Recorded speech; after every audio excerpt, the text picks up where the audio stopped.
जय श्री सीताराम जी महाराज की जय। अवध धाम की जय, जनकपुर धाम की जय। दूब दधि रोचनु कनक थार भरी भरी, आरती संवारी बर नारी चली गावती।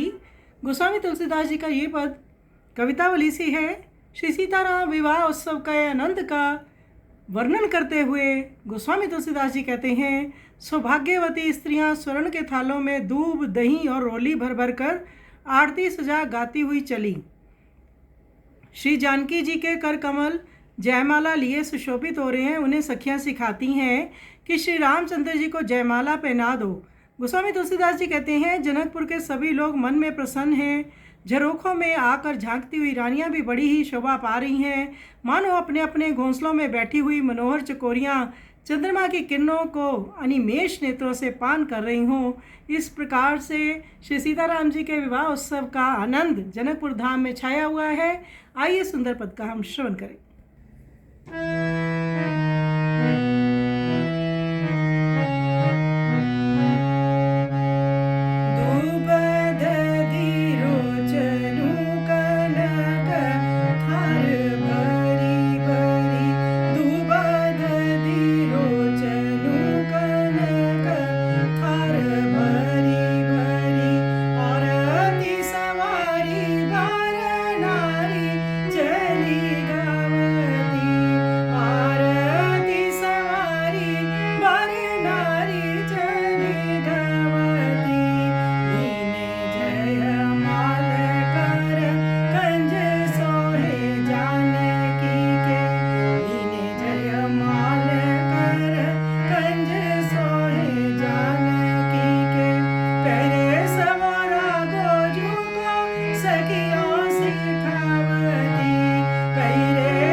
आसी ठावती दुबदधी रोचनु कनक दुबदधी रोचनु कनक थार भरी